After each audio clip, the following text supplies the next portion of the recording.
Okay, at the bottom it's 124, on the top it's 70. Okay, so we're starting now Perek 29, which is really a relatively new thing. Okay, in Perek Chav Zayin, Chav Ches, 27, chapter 28, the Alter Rebbe is speaking about anytime you get depression from foreign thoughts and trying to get rid of them because it's not coming from any good place, and don't think you're not davening well. On the contrary, you're davening very well. That's why you're coming. Okay, now the Alter Rebbe is talking about another thing. And he says like this. Ach 8 says, so why did Alter Rebbe say those things? Starting from Perek Chavav, because Alter Rebbe is talking about the battle between the Yetzer Tov and Yetzer Hara. Nefesh Elokis, Nefesh Habam. That's the Beinoni, right? The Beinoni is constantly fighting and battling.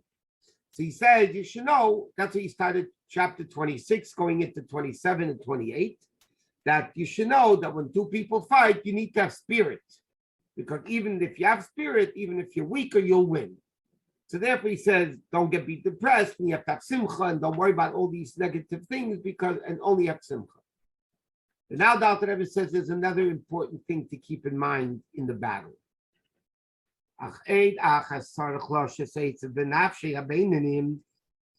This other thing, additional aspect that needs to be advised to the Beinanim, sometimes many times. Yeshlam timtum halev. They have what's called, in Yiddish, it's called a verstoppte hearts. Okay, whoever speaks Yiddish, no, a verstoppte hearts means a black heart. Or in English, he says, dullness of the heart. Shenase ke'evin, the heart becomes like a stone. And therefore the person not able to open his mind, to open his heart to me, to daven with the heart. Let me explain what's going on over here. The whole concept of daven, this is Chassidus 101, okay? The Avodah that the Baal Shem Tov, the Magid, the Alter Rebbe was emphasizing the Avodah of davening. In fact, when the Alter Rebbe was looking for a path of going to serve Hashem, Alter Rebbe was, as a young man, was looking to find a path in serving Hashem. And he was told that there's two schools. One in Vilna with the Vilna Gaon, where you learn how to learn, and in Mizrich, by the Mizrich Magid, the disciple of the Baal Shem Tov, you learn how to daven. That was the rumor. In Vilna, you learn how to learn. In Mizrich, you learn how to daven. The Alter Rebbe said, learning, I know a little bit. Davening, I know nothing about. So therefore, the Alter Rebbe went to the Magid. And for 2 weeks, as the Rebbe writes recently in Ayem Yaim, he didn't even know if he was going to stay there or not. And finally, a whole story happened with a shaila and the chicken, and the Alter Rebbe was impressed with the Magid, and the Alter Rebbe said, thank God him is rich.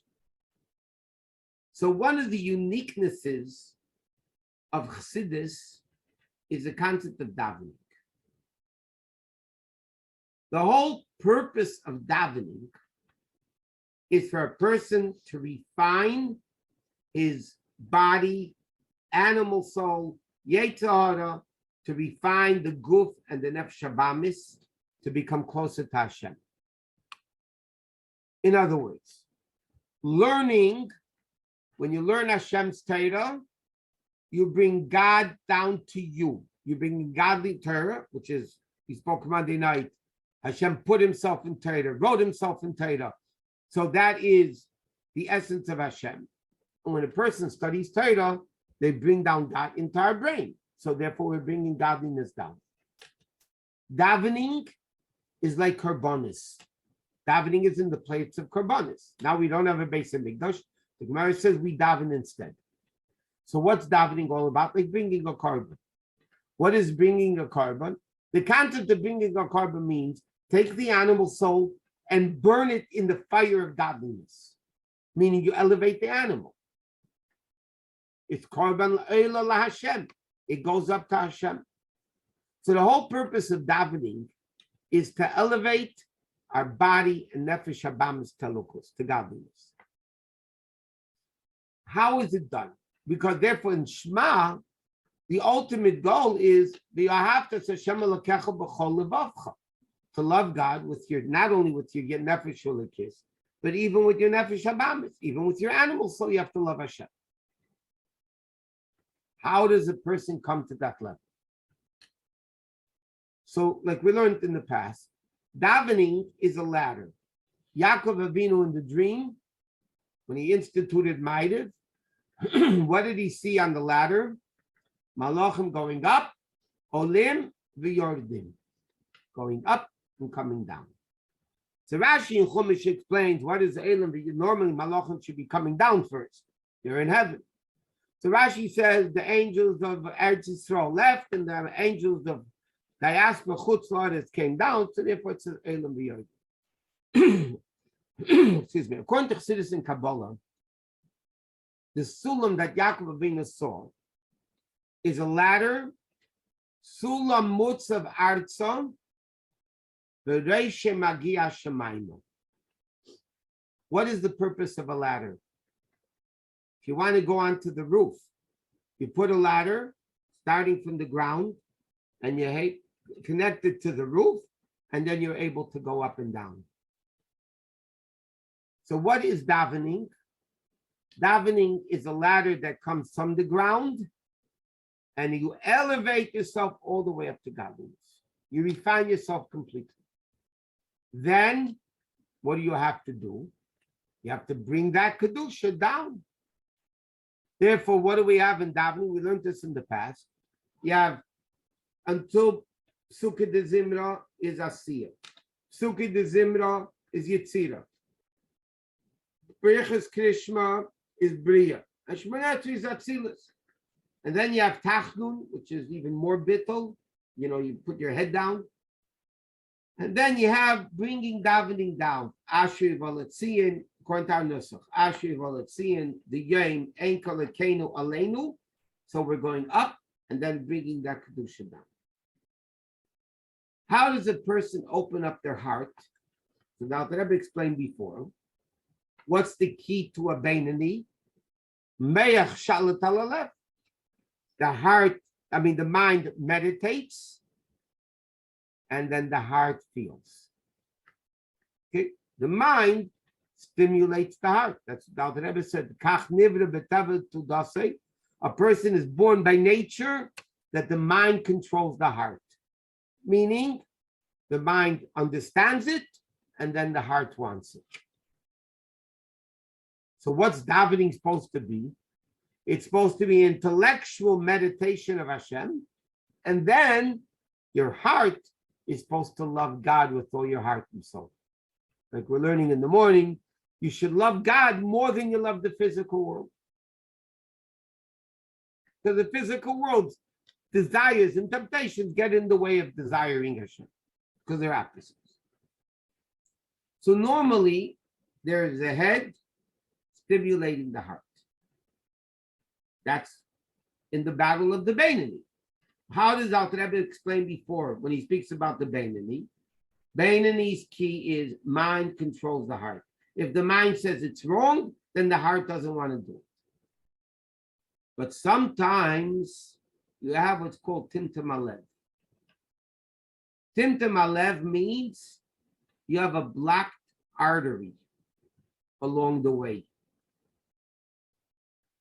that doesn't allow the intellectual capacity of the brain, of the head, to come down into the heart. Normally it flows down, but sometimes there's a problem. You have to call Roto-Rooter or another plumber because there's a blockage in the pipes. It's not allowing the intellectual understanding to make the heart have the emotional feelings for it. That's a big problem, he says. Now, Chassidus explains before we go into what the Alter Rebbe is saying here. Between the mind and the heart, there's something narrow along the way. It's called the throat. In Hebrew, it's called Meitzad HaGoren. Goren is the throat. Meitzah means the narrowness, the thinness of the throat. The throat physically is thinner than the head and the heart. Sometimes from the head down, there becomes a blockage in the throat. What does that throat represent? By the way, Mitzrayim is Meitzah. The narrowness of the throat doesn't allow the intellect. Mitzrayim. Parei is the same letters as the word ha'oref, the back of the neck. That means the back of the neck, the front of the neck, it doesn't allow the mind intelligence, the understanding of the mind to control the heart. The mind gets it, but the heart is not feeling it. So the Alter Rebbe says, what do you do when that happens? Sometimes he says, sometimes it becomes like a stone. And now you can't open your heart. Davening is serving Hashem with your whole heart is the Aved of Tefillah, the Gemara says. But what happens if the intellectual stimulation doesn't cut into the heart because there's a blockage? And not only that, the Gamle Pa'amim, he doesn't have the ability even to fight with the Yetzer Hara. To sanctify himself with permissible things, like we learned. Because of the heaviness of the heart. In other words, he can't even get himself to sanctify himself even with permissible things. He just can't. There's something around the problem. So he says, what do you do for that? So he says, this is the advice. The Zayar HaKadosh, what says in the Zayar, like this. Amir Rav Mesiftam, the head of the heavenly Mesiftam Gan Eden, said the following statement.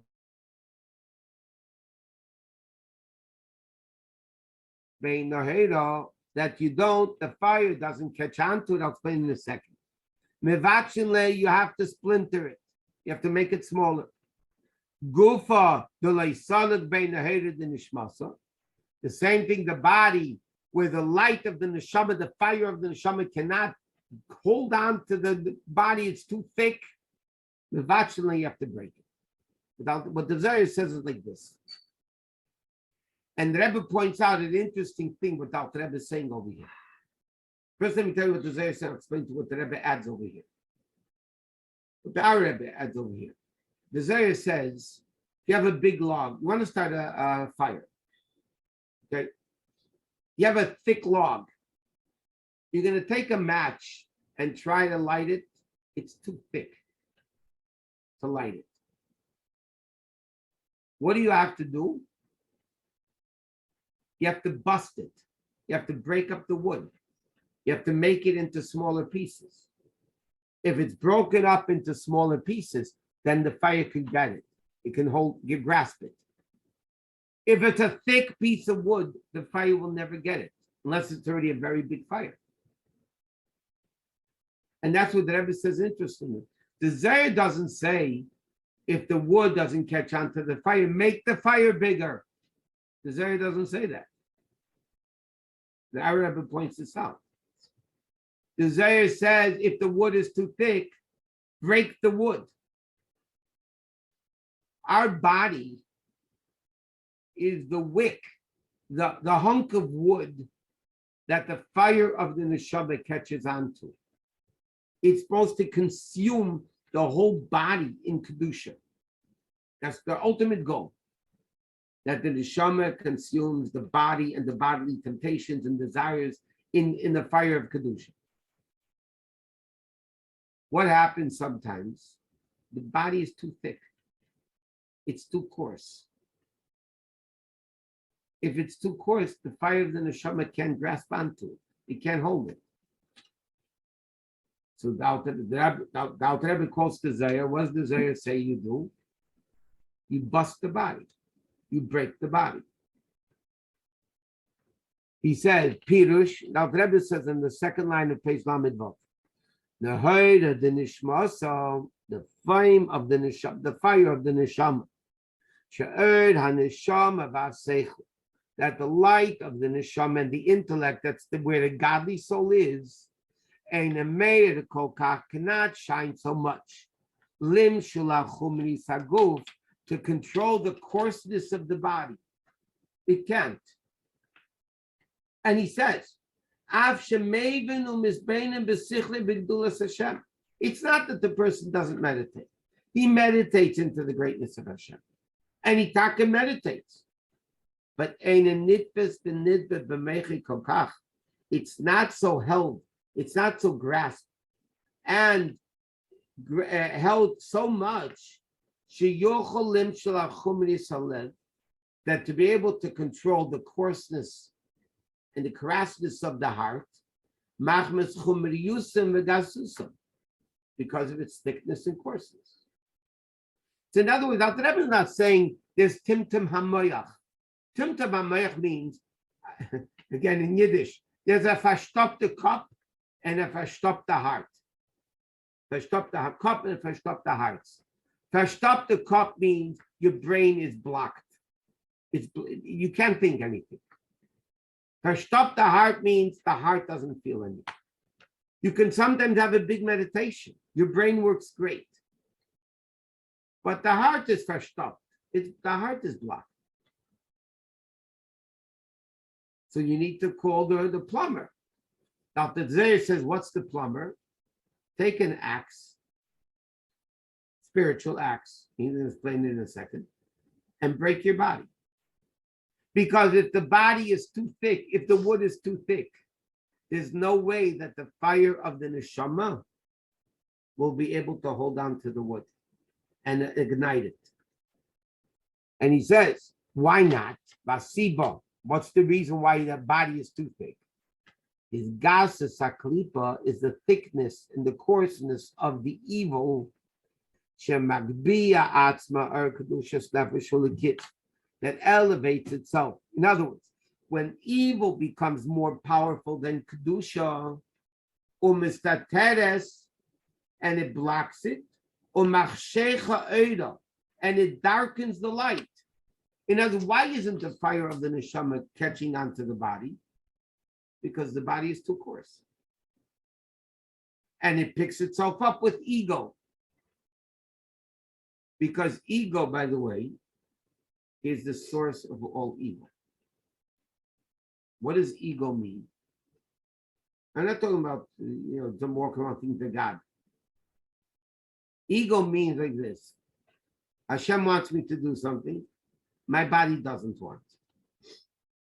Hashem wants me to learn. My body wants to do something else. Hashem wants me to eat it. The body says, no, I don't like it. Hashem says, don't do this. The body says, yes, do this. I like it. Sometimes the body controls. Which means at that moment, the Jew's body, evil, is dominating over the Kedusha. And therefore it's very thick. It's not a realistic thickness because it's really nothing. It's hot air. Okay, you can have a hot air balloon that blocks the whole entrance of a room. And you say, oh, how am I going to get in? It's blocked. Take a tiny needle, puncture a little hole, and all of a sudden there's no hot air. Take a room that's dark. I'm scared of the darkness. I can't. It's too powerful for me. Take a little candle and go into the room, and all of a sudden there's a lot of light. But that evil over here, the body thinks it's a separate entity. And that's the source of all evil. Hashem wants me to do something. My body says no, so I don't do it. Hashem says don't do it. My body says yes, so I do it. So what happens? That makes the body very coarse and thick. And this is, by the way, like we're learning in the Tanya in the morning, when a person gives in to the worldly temptations and the worldly desires, that's what makes the person coarse, to the extent that the fire of the neshama doesn't grab it. It can't. So therefore, what does the Zohar say to do?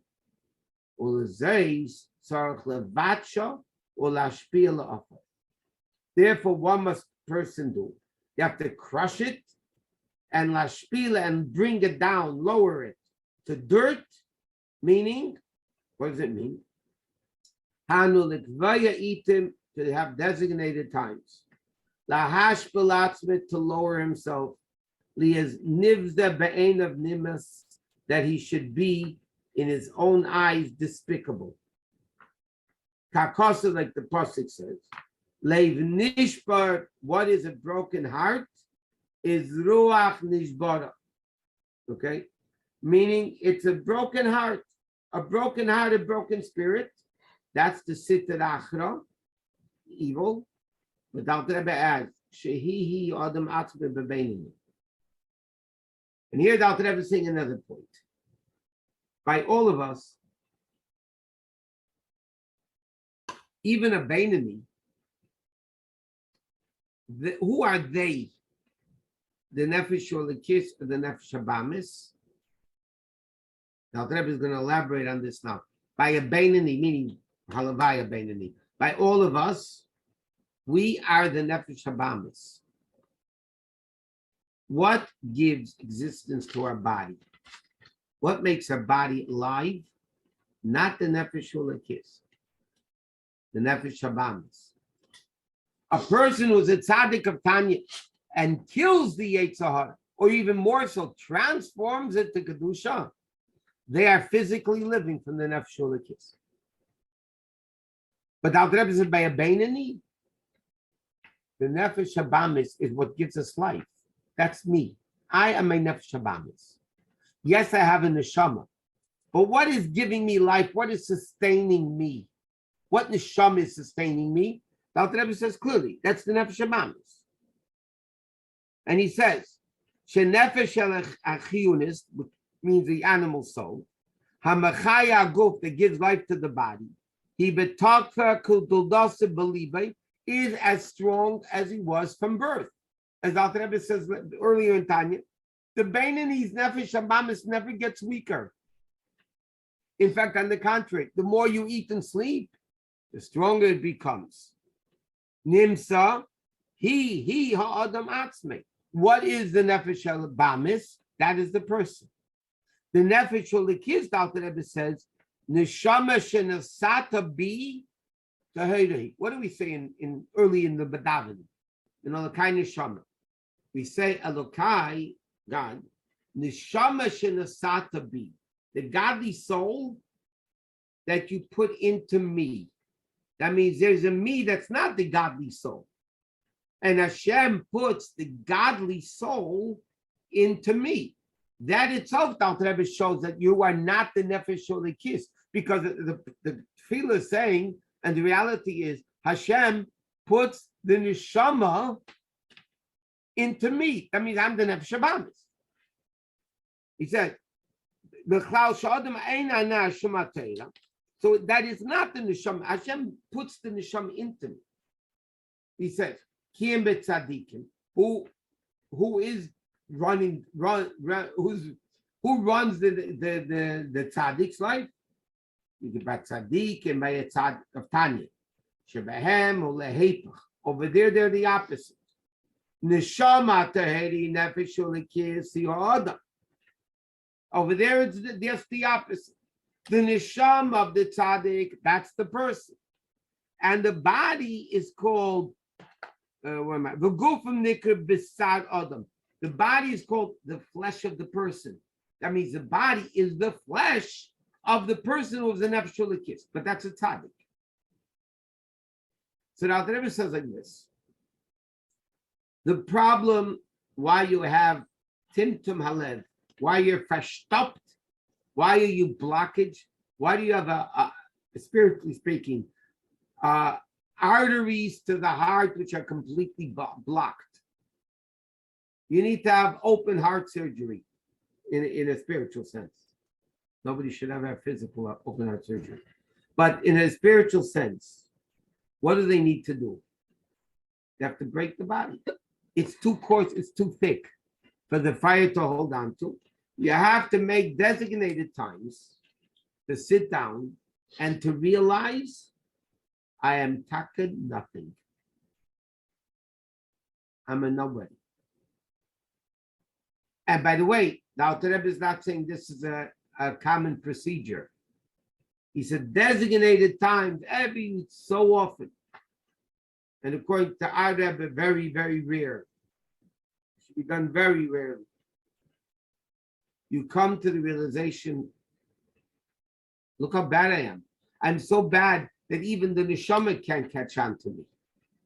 My body doesn't even allow the flame of the neshama to catch on to it.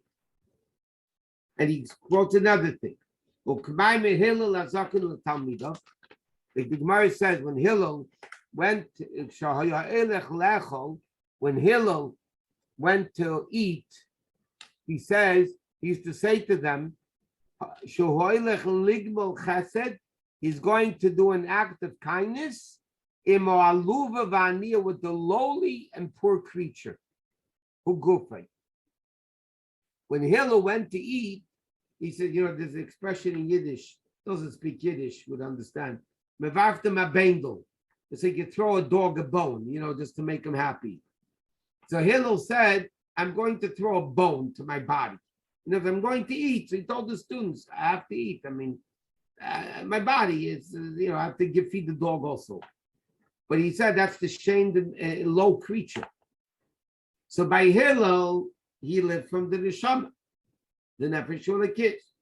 That's what gave sustenance, physical sustenance to his body. And therefore, by the way, their bodies were holy.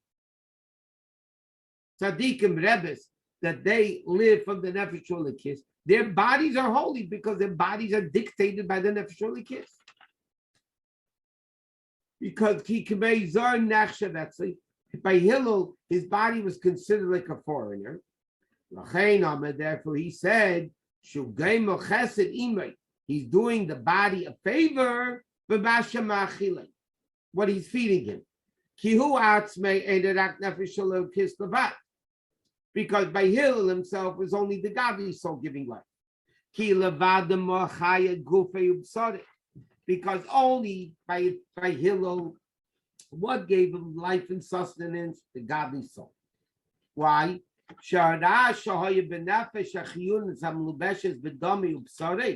Because the evil of the nefesh shabamis that gives us life, by Hillel, was nishapach l'teiv, was transformed to good. So he doesn't have a nefesh shabamis. B'nichlo b'kedusha, b'kedusha's nefesh u'likis mamish b'tzadikim. Therefore, what happens by tzaddikim? The body is controlled by the nefesh u'likis. So by them, the body doesn't get in the way of the godly soul igniting the body. There's nothing blocking it. But by us, even by the Beinanim, that the nefesh habamis is still in control. But the Beinani doesn't give in to the nefesh habamis in thought, speech, and action. But level-wise, the Beinani exists and sustains himself only from the nefesh habamis. If you have a nefesh habamis and it's thick and it's coarse, the body, then how in the world do you expect the fire of the neshama to grasp onto it? So what do you need to do? Like they say in Yiddish, take an axe and break it. Well, how do you break it? Take an axe and hit your body, obviously. It means you need to realize this all comes from ego, from haughtiness. The evil is a level of haughtiness that thinks it's something when it's really nothing. So you need to realize that evil is nothing, and your body is really the temptations of the nefesh habamis and desires of the nefesh habamis are nothing, and you're talking nothing, seriously thinking, realizing you're nothing, and then you're okay to get started again and get the fire going. You can restate the bonfire. Until then, it's not going to work. And I mean, Alter Rebbe is going to stop here, but Alter Rebbe continued. But by Beinani, it's not like that. Okay, anyway, everybody have a good Shabbos. Once again, next Monday and Wednesday, there is no class. Amir Hashem, the following Monday, which will be the 22nd or Chaf Hay Av will be a class. Everybody have a great Shabbos.